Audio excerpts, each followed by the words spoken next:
మానవ జన్మ యాదృచ్ఛికమని అనుకుంటే సరికాదని పండితులు చెప్తున్నారు. ప్రయత్నం లేకుండానే మానవ జన్మ లభించింది అనుకుంటే పొరపాటు.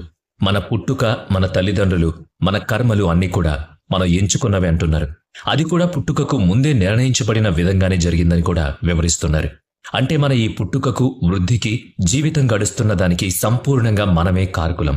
అంటే ప్రతి వ్యక్తి ఈ భూమి మీదకు తన రాకకు సంబంధించిన ఏర్పాట్లు, దారులు ముందే రూపొందించుకున్నాడని అర్థం. జన్మ ఎత్తకుండా జన్మకు సంబంధించిన పనులన్నీ ఎలా చేసుకోగలమనేది ఆశ్చర్యకరం. మరి స్వీయ ఎంపిక అందుకు కారణమా? ఇదెలా సాధ్యం? అసలు ఇలా ఎలా చేసుకోగలమని ఆలోచిస్తే, తెలుసుకోవాలని ప్రయత్నం ఉంటే ఈ వీడియో మీకు సమాధానం చెప్తుంది. విని చూసి మీరు కూడా మేధోమదనం చేసి స్వయంగా అనుభూతి చెందే ప్రయత్నం చేస్తారని భావిస్తూ ఇందులోని తాత్విక చింతనను పరిశీలిద్దాం. మరుజన్మకు సంబంధించిన నిర్ణయం ముందు జన్మలో ఎలా తీసుకోబడుతుందన్నది వేదోపనిషత్తులు, బౌద్ధ వాంగ్మయంలో, సూఫీ తత్వంలో, ఇంకా అనేక తత్వజ్ఞాన ఆధ్యాత్మిక రచనల్లో గోప్యంగానూ స్పష్టంగానూ వివరించబడినట్లు అధ్యయనవేత్తలు తెలియజేస్తున్నారు. ఇటువంటివి జనసామాన్యానికి అర్థమయ్యే భాషలో, సులువుగా గ్రహించే తీరులో వివరించడం కోసమే సాధు పురుషులు అనేకనేక కారకాల్లో జన్మించారని మనం గమనించాలి. వేమన, తులసీదాస్, కబీర్, సూరదాస్, అబ్దుల్ రహీం, తుకారాం, నామదేవ్, చైతన్య మహాప్రభు ఇటువంటి కోవకు చెందిన సాధు మహాత్ములు. వారి బోధల్లో ఆ భక్తి, తత్వ, జ్ఞాన వైరాగ్యాలు పట్టుతేనే అంత మధురంగా, కొబ్బరి నీరంత తేటగా అర్థమవుతూ ఉంటాయి. అనేక రూపాలుగా లేదా గుణాలుగా కనిపించే వ్యక్తి ఒక్కటిగా, ఆ ఒక్కరే భిన్నమైన గుణాలుగా కనిపించే తత్వాన్ని మీరిప్పుడు తెలుసుకోబోతున్నారు. మనకు ఒక సూక్తి ఉంది కదా, ఏకం సత్ విప్రాహ బహుదా వదంతి అని. అంటే ఒకటే సత్యాన్ని పండితులు పలు విధాలుగా దర్శిస్తారు అని అర్థం. ఆ ఏకత్వంలోని బహుళత్వాన్ని అర్థం చేసుకోగలిగితే అరటిపండు ఒలిచినంత సులువుగా మీ జీవితం మీకే స్పష్టమవుతుందంటారు ఆలోచనపరులు. ఆ ఆలోచన దిశగానే మన ఈ ప్రయాణం. అయితే ఈ ప్రయాణం మనకై మనం ఇప్పుడు ఎంచుకున్నది కాదనేది ప్రాథమిక అంశం. మనలోని జీవం అంటే ఆత్మ ముందుగానే దాన్ని ఎంచుకుంది. జన్మించిన వెంటనే ఆ స్పృహను కోల్పోతున్నాం కనుకనే మరలా మనల్ని మనం తెలుసుకోవడానికి లోతుగా ఆలోచించాల్సి వచ్చింది. అది తెలిస్తే, అవగతమైతే మన జీవన విధానాన్ని చక్కదిద్దుకోవచ్చనేది దీని సారాంశం. భూమి మీది అన్ని రకాల మతాల్లోనూ, ధర్మాల్లోనూ ఈ ఆత్మ జ్ఞానం, జన్మ రహస్యవాదం తాలూకు ప్రస్తావనలు, సుదీర్ఘ చర్చలు, గుణాత్మక వివరాలు ఉన్నాయి. మరి సామాన్య ప్రజలకు వీటిని చేర్చే బాధ్యత ఎవరు తీసుకున్నారు అంటే యోగులు. తమ తపస్సు సాధన ద్వారా ఆ పరమ సత్యాన్ని దర్శించిన దాన్ని గ్రంథస్థం చేసి శిష్యులకు వివరించి ఆ జ్ఞానం నేల నాలుగు దిక్కులా వ్యాప్తి చెందేలా తగు ఏర్పాట్లు చేశారు.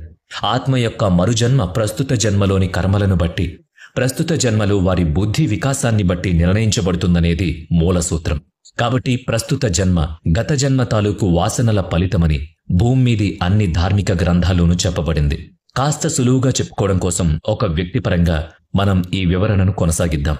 మీ కుటుంబ సభ్యులు, మీ స్నేహితులు, మీ ఇతర బంధాలు అన్నీ మీరు ఎంచుకున్నవే.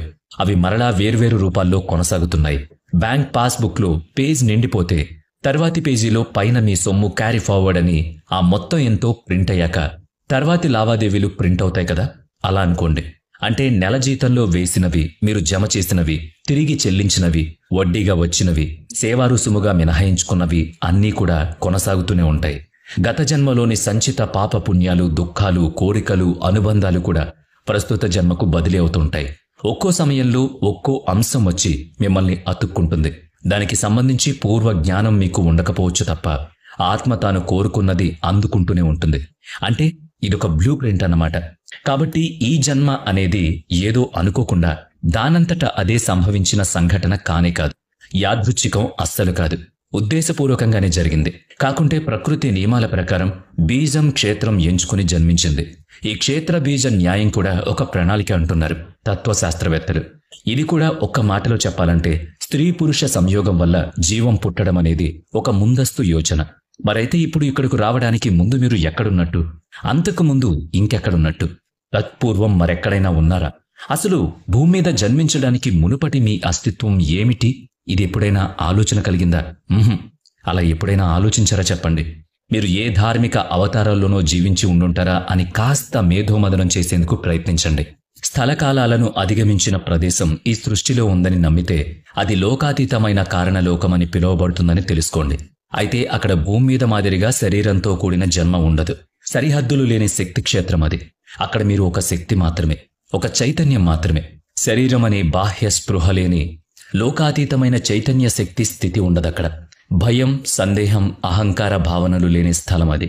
ఉన్నదల్లా అంతులేని శాంతి, ప్రేమ మాత్రమే. అక్కడ శక్తి, మీరు వేర్వేరు కాదు, అంతా అద్వైతమే. మూలశక్తితో మీరు అనుసంధానమై ఉంటారు.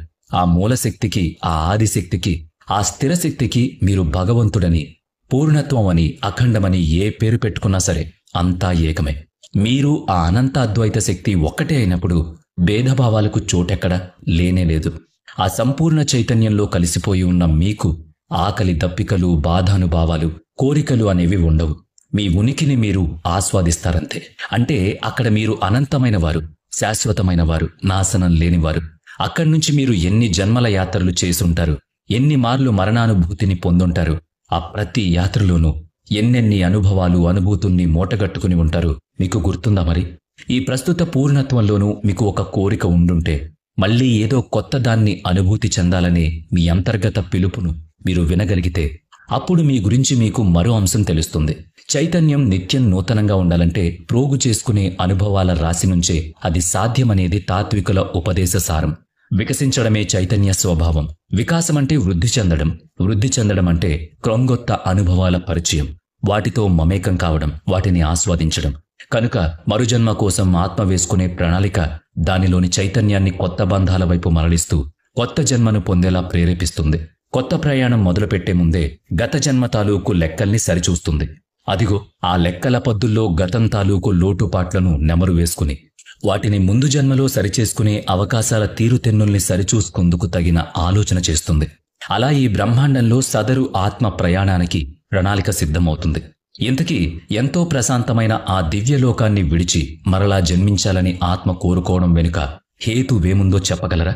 ఎందుకంటే ఏ లోటు, ఏ దిగులు, ఏ ఆశ లేని అనంత శాంతి ఎల్లప్పుడూ ఉంటున్న పరమధామానికి దూరంగా ఈ అశాంతిమయ లోకానికి రావడం ఎందుకంటారు? అదే ఇంతకు ముందే మనం చెప్పుకున్న లోపలి పిలుపు. అంతరంగంలో కలిగిన చైతన్య ప్రవాహం కోరుకున్న సరికొత్త అనుభవ వికాసాల దారుల వెంట ప్రయాణించి కొత్త అనుభూతుల్ని మూటగట్టుకోవడం కోసమే. అనుభవం యొక్క సరికొత్త రూపాలే ఆత్మ చైతన్యం విస్తరించే చోటు. కేవలం శాంతిలో మనుగడ సాగించడంలో వికాసం ఉండదు. సరికొత్త సవాళ్లు ఆత్మలోపలి చైతన్యాన్ని మరింత వికసింపజేస్తాయి. చిక్కటి నల్లటి చీకటి లాంటి మట్టిలోంచి విత్తు చీల్చుకుని మొలకెత్తినట్టు, అగ్నిలో కాల్చబడి బంగారం మెరుగు పెట్టుకుని పరిశుద్ధమైనట్టు ఆత్మ కూడా కష్టాల దారిలో నడిచి రాపిడికి గురై మరింతగా ప్రకాశిస్తుంది. స్వేచ్ఛ నుంచి సంకెళ్ల వైపు, ప్రేమ నుంచి పోగొట్టుకోవడం వైపు, విజయంతోనే అపజయం కూడా వెన్నంటి ఉండేవైపు, అనుబంధాల మాధుర్యంతో పాటే వేరుపడే బాధల దుఃఖం వైపు ఆత్మ ప్రయాణిస్తుంది. తెలిసే చేస్తుంది. ప్రతి మజిలీలో వేర్వేరు సవాళ్లుంటాయని తెలుసు. బాధ, సంతోషం, కన్నీటి చుక్క అన్నీ తన చైతన్య వికాసం రూపుదాల్చే మాలలో చేరే ముత్యపు పూసలని ఆత్మ భావిస్తుంది. అలా ఆత్మ భూమి మీద జన్మించేందుకు కుతూహలపడుతుంది. తాను ఎంచుకున్న పరిస్థితులే కనుక వాటిని అనుభవిస్తూ ఎదుర్కొంటూ రాటుదేలుతుంది. కాబట్టి మీరు మీ జన్మను యాదృచ్ఛికంగా భావించకండి. మీ అమ్మానాన్నలు, మీ బంధాలు, మీ ప్రతిభా విత్పత్తులు, మీ సంఘర్షణలు అన్నీ మీ ఆత్మ ఎంతో లోతుగా ఆలోచించి ఎంచుకున్న జన్మలోని అనుభవాలే, దాని ప్రణాళికలో భాగాలే అని గ్రహించండి. అప్పుడిక మంచి చెడులు, మెచ్చుకోళ్లు, తిరస్కారాలు, గెలుపోవటములు అన్నీ మీకు అర్థమవుతూనే ఉంటాయి. వాటిలోని మార్మికతను మీరు గమనిస్తూనే ఉంటారు. మీలోని ఆత్మ ఎంచుకున్న శరీరం మీద, ఆ శరీరంతో ఆత్మ చేస్తున్న యాత్ర ఇది. కాకుంటే ఈ యాత్ర అనంతం. ఈ అనంత యాత్ర ప్రారంభం ఎంతో పదిలంగా, ఎంతో సూక్ష్మంగా, ఎంతో నిశితంగా జరుగుతుంది. గత జన్మలోని అజ్ఞానాన్ని, భయాందోళనల్ని ఆనాటి చైతన్యం ప్రయాణించిన దారుల్ని గుర్తు చేసుకుంటుంది, గట్టి సమీక్ష చేసుకుంటుంది. ఇదంతా గత జల సేతుబంధం, జ్ఞాపకాల పూర్వానుభవాల పునశ్చరణ. తన గత జన్మను అద్దంలో చూసుకోవడం వంటిది. తన కర్మల్ని, తన ఆలోచనల్ని, తన అనుభవాల్ని జ్ఞప్తికి తెచ్చుకుంటుంది. అవన్నీ ఉండగా మరింత మెరుగుపరుచుకోవడానికి ప్రయత్నిస్తుంది కనుకొని మరుజన్మను కోరుతోంది. అలాగని మీ ఆత్మ ఒంటరిగా ఏమి ఉండబోదు. ఆధ్యాత్మిక మార్గదర్శకత్వం చేసే దివ్య శక్తుల మద్దతుతో మీ ఆత్మ తన దారిని ఏ ఆటంకం లేకుండా చేసుకోగలుగుతుంది. ఆ దివ్య శక్తులు ఆత్మ ఎంచుకున్న మరుజన్మ తాలూకు భావి జీవితాన్ని దాని చైతన్యానికి అర్థమయ్యేలా ఒకసారి దర్శింపజేస్తాయి. ఎదుర్కొనే సవాళ్లు, అనేక అవసరాలు, వేర్వేరు బంధాలను ఆత్మ చైతన్యానికి తెలిసేలా చేస్తాయి.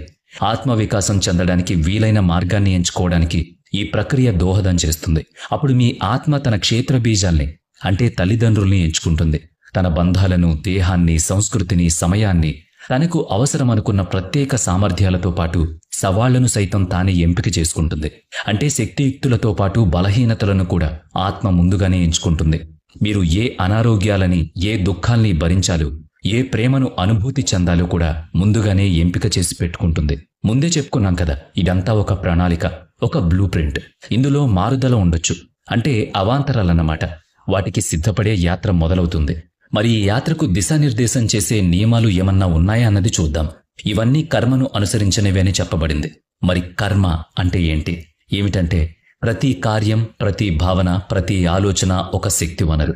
సదరు శక్తికి నాశనం లేదు. ఆ శక్తి ఇప్పుడు గాని ఓ అంతర్గత పిలుపుగా మరుజన్మలో కాని తిరిగొస్తుంది. విత్తులోంచి వృక్షం ఉద్భవించి ఫలాలనిచ్చినట్లు మీరు ప్రేమ బీజం నాటితే ప్రేమ అనే పంట పుడుతుంది. ద్వేషమనే విత్తనం నాటితే చీడలతో కూడిన పంట పుడుతుంది. అదే కర్మ అంటున్నారు. ఏది ఏ భావంతో చేస్తే అటువంటి ఫలితమే తిరిగొస్తుందో అదే కర్మ. అయితే ఆత్మశిక్ష సమక్షంలో తన పనుల తాలూకు ఫలితాలను గ్రహించగలుగుతుంది. ఇదిగో దీన్ని స్వీకరించు, ఇదిగో దీన్ని విసర్జించు అని కర్మ ఆత్మకు నేర్పిస్తుంది. ప్రస్తుత ఈ జీవితం మీ గతయాత్రల ప్రతిబింబం అంటున్నారు ఆధ్యాత్మికవేత్తలు. నేటి అనుభవాలు గత కర్మల ఫలితాలని మీరు గ్రహించకపోవచ్చు. ఆనాటి మీరు చేయూతనిచ్చిన వారు నేటి మీకు తోడుగా రావచ్చు. ఆనాడు మీచే తిరస్కరించబడిన వాళ్ళు నేడు మిమ్మల్ని బాధ పెట్టొచ్చు. అలాగని చెప్పి మిమ్మల్ని శిక్షిస్తున్నట్టు కాదు. అది మీలోని యోధుణ్ణి సుశిక్షితుణ్ణి చేయడం అంటున్నారు. అది మిమ్మల్ని అభివృద్ధి చేయడం, తీర్చిదిద్దడం అన్నమాట. అందుకే మనం ముందుగా చెప్పుకున్న సంగతిని మరోమారు గుర్తు చేసుకోండి. నేటి మీ కర్మఫలాలు గత జన్మ తాలూకు సంచితాలు అని. అప్పుడు పోగేసుకున్న వాటి ఫలితాల్ని ఇప్పుడు ఈ జన్మలో మీరు అనుభవిస్తున్నారు. మంచైనా చెడైనా. ఇక ప్రారబ్ధ కర్మ అనేది ఒకటి ఉంటుంది. అది ఈ జన్మలోని కర్మానుభవం. అంటే ఇప్పుడు మీరు చేసే మంచి పని, వేసే మంచి అడుగు మీ భావి జీవితాన్ని వెలిగిస్తుంది.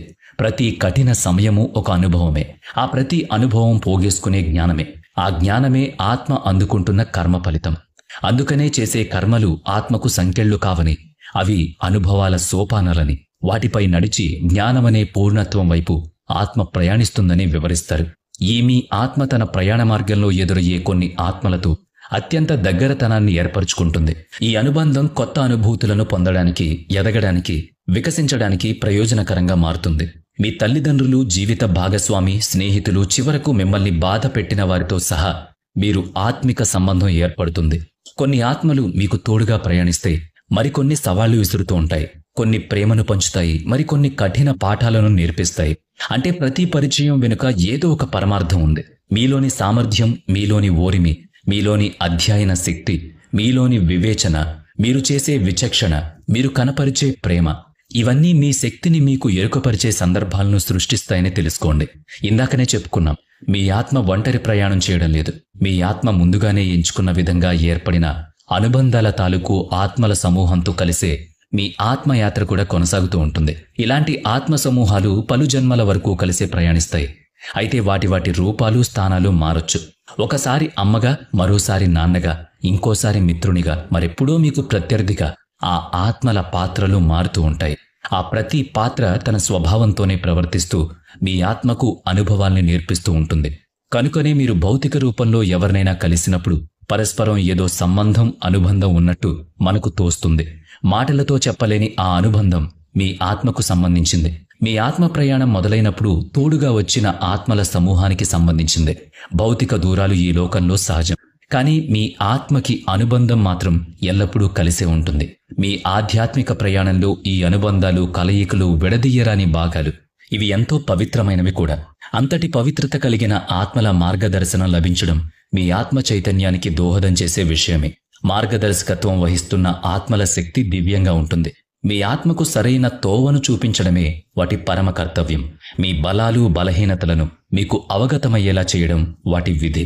మీకు ఎదురుకానున్న పరీక్షలను, మీ అవకాశాలను అర్థం చేసుకుని మీకు అర్థమయ్యేలా చేస్తాయి. మీ సరికొత్త యాత్రలో మీతో కలిసి ప్రయాణిస్తాయి. మీ ఆలోచనల్లో భాగమవుతాయి. గత జన్మ తాలూకు యాత్రానుభవాల్ని మీకు గుర్తు చేస్తూ ఉంటాయి. అసంపూర్ణంగా ఉండిపోయిన గత జన్మ కర్మల పునరుక్తి దోషం నుంచి కాపాడేందుకు తగిన సూచనలిస్తూ ఉంటాయి. ఇక్కడ గమనించండి, ఆ ఆత్మలన్నీ మీకు సరైన మార్గదర్శనం చేయడం కోసమే ప్రయత్నిస్తూ ఉంటాయి. మిమ్మల్ని బలోపేతం చేయడానికే తప్ప నిందించి శిక్షించడం వాటి పని కాదు. మీ ఆత్మ చైతన్య వికాసం కోసం మీరెంచుకున్న మరుజన్మలో మీకు సహాయ సహకారాలు ఉండడానికి మీతో పాటుగా వచ్చిన మీ అనుబంధాల ఆత్మలు అవి. కాబట్టి ఆలోచన మీదే, ఆచరణ మీదే, ఏ నిర్ణయమైనా మీదే. భూమి మీద శరీరధారణ చేసిన మీకు మీ ఆధ్యాత్మిక జగత్తులోని ఆత్మలు నేరుగా కనిపించవు, కానీ మీ ఆత్మకు మాత్రం సమీపంగానే ఉంటాయి. సమయ సందర్భాల్ని బట్టి సంకేతాలిస్తూ ఉంటాయి, స్వప్నంలో కనిపిస్తూ ఉంటాయి. ఆకస్మిక సంఘటనల ద్వారా మీ సందర్భ శుద్ధిని ప్రేరేపించి జాగృతం చేస్తూ ఉంటాయి. జీవిత గమనంలో నిరాశ, స్పృహ, నిర్లిప్తత, నిస్సత్తువులకు లోనైనప్పుడు మీరు ఒంటరివారు కారని, మీ ఆధ్యాత్మిక అనుబంధాలు, ఆత్మలు ఆదరణతో ఆదుకోవడానికి సిద్ధంగా ఉంటాయని గుర్తుంచుకోండి. వాటి సంకేతాలను అందుకుని అర్థం చేసుకోవడానికి మీరు సంసిద్ధంగా ఉండాలంతే. అయితే మీరు మీ మనసు మాట వినాలి, మీ అంతరంగ సంచలనాల్ని గ్రహించగలగాలి, మీ ఆలోచన తరంగాల్ని వాటితో అనుసంధానం చేయగలగాలి. ఆ దివ్యాత్మల అస్తిత్వాన్ని మీరు ఆవాహన చేసుకోవాలి. ఇక్కడ మీకు మరొక విషయం చెప్పాలి. మీ ఆత్మ ఒక ప్రణాళికతోనే మరుజన్మ ఎత్తిందన్నది ఎంత వాస్తవమో, ఇక్కడ ఈ భౌతిక రూపంలో మీరు మీ ఆత్మ చెప్పినట్టుగానే కట్టుగా నడిచి తీరాల్సిందే. ఇలాంటి కఠిన నియమావళి లేదనేది వాస్తవమే. అంటే మీరు స్వతంత్రులు. మీ ప్రయాణ మార్గాన్ని మీరు స్వేచ్ఛగా ఎంచుకోవచ్చు. కష్టాల నుంచి పారిపోవాలా, వాటిని ఎదుర్కొంటే నేర్చుకోగలవా అన్నది మీ చేతుల్లోనే ఉంది. మీ కర్మ మీరు ఎలా నిర్వచించాలనుకుంటున్నారో అలా అనుసరించడంలో మీకు పూర్తి స్వేచ్ఛ ఉంది. అది ప్రేమ మార్గమా, ద్వేష మార్గమా అన్నది పూర్తిగా మీ ఇష్టం. కాబట్టి మీ భవిష్యవాణి, మీ జాతక పత్రం, మీ పూర్తి జీవితం గురించి సంపూర్ణ వివరణ ఇవ్వలేవు. మీ స్వంత ఇష్టానిష్టాలు చెల్లుబాటు చేసుకోవచ్చు. చూసారా, మీ ఆత్మ ఆడుతున్న ఆట ఇది. జన్మ ఎత్తడానికి ప్రణాళిక వేసుకుంది, మళ్ళీ సొంత ఇష్టాల్ని పాటించుకోమని చెప్తోంది. అంటే రాతి మీద చెక్కిన వ్రాతలాగా కాకుండా నీటి ప్రవాహంలాగా మీ ఆలోచనల్ని, భావనల్ని మీ కర్మల ద్వారా నిర్ణయించుకోవచ్చు. జీవితం ప్రతి మలుపులోనూ మీరు మీకు నచ్చినట్లుగా చేసుకున్న కర్మ ఫలితాలనే మీరు పొందుతున్నారు. అదేమిటి, ఆత్మ ముందుగానే అన్నీ బ్లూ ప్రింట్ వేసుకుని మరీ జన్మించింది కదా, అయినా కూడా మనకు స్వేచ్ఛ ఉందేంటి అంటారా? ఉంది. సరే, ఆత్మ వేసుకున్న ప్రణాళిక ఈ భౌతిక జన్మలో మన జ్ఞాపకంలోకి రావడం లేదెందుకని మీరెప్పుడైనా ఆలోచించారా? ఆ దిశలో ఆలోచించే ఉంటారు కదా. అవును, జన్మిస్తూనే మీ మీద అది మరుపు అనే పరదాను కప్పుతుంది. మరి మీ గత జన్మ వాసనలు మీకు గుర్తుండే అవకాశం లేకుండా అజ్ఞాతం అనే పొరను కప్పుతుంది. అలా జరగడం మీ మంచి కోసమే. మీ గత జన్మ, అప్పటి కర్మలు మీకు జ్ఞాపకం ఉంటే ఇక మరు జన్మలోనూ మీరు నేర్చుకోవడానికి నూతన అనుభవాలు, సరికొత్త అనుభూతులు ఉండవు. ఎందుకంటే బాధ ముందే గ్రహిస్తే, తగిలే ఎదురు దెబ్బలు ముందే తెలిస్తే ఇక వాటిని మనం మనస్ఫూర్తిగా అనుభూతి చెందలేం కదా. కనుకనే ఆ జ్ఞానం లేని అజ్ఞానపు పొర మిమ్మల్ని ఆవహిస్తుంది. విషాద సంతోషాల్ని, కష్ట సుఖాల్ని అనుభూతి చెందించుతుంది. స్వయంగా వాటిని బేరీజు వేసుకోమంటుంది. కొత్త అనుభవాల్ని పోగు చేసుకోమంటుంది. ఇదంతా చేసేది ఎవరంటే ఈ జన్మను కోరుకున్న మీ ఆత్మ. మిమ్మల్ని మీరు మళ్లీ తెలుసుకునేలా ప్రోత్సహించేది స్వయంగా మీ ఆత్మే. జన్మించాలి, అనుభవించాలి, సంపాదించాలి, బ్రతుకు సమరంలో పాఠాలు నేర్చుకోవాలి, పోరాడాలి. ఇదే జీవన సౌందర్యం. అయితే ఆత్మ సంకేతం మాత్రం మీతో ఉంటుంది. అంతకుముందు చెప్పుకున్నట్టుగా స్వప్న సంకేతాలనిస్తుంది. ఆ దాటున మీ మనస్సులో ఏదో మెరుపులాంటి ఆలోచనను కలిగిస్తుంది. ఎవరో అపరిచితుని చేత గాలివాటం మాటలుగా వినిపిస్తూ ఉంటుంది. మీ అంతరంగం వాటిని పట్టుకున్నప్పుడు మీ ఆత్మ ఘోష మీకు అర్థమవుతుంది. మరుపు దుప్పటి క్రింద జీవితం దారి మారుతూ ఉంటే చెళ్ళున ఏదో ఒక సంకేతం ఇచ్చి సరిచేసుకుంటుంది. మిమ్మల్ని విడిచిపోలేదు, మీతోనే ఉన్నాను అని సూచిస్తుంది. నేను ఎవరు, నేను ఎందుకు పుట్టాను, నేను ఏం చెయ్యాలి అనే చింతన, స్పృహ మీలో కలిగేలా మిమ్మల్ని జాగృతం చేస్తూ ఉంటుంది. ఇక ఆ స్పృహ మీకు కలిగిన నాడు ముక్తి మార్గంలో నడవడం అనేది మీ కర్మలోనే ఉంటుంది. తత్వమసి అనే వేద శబ్దానికి అర్థం తెలుసుగా? పర్లేదు, పెద్దల్ని అడగండి చెప్తారు, లేదా నిఘంటువులో వెతకండి.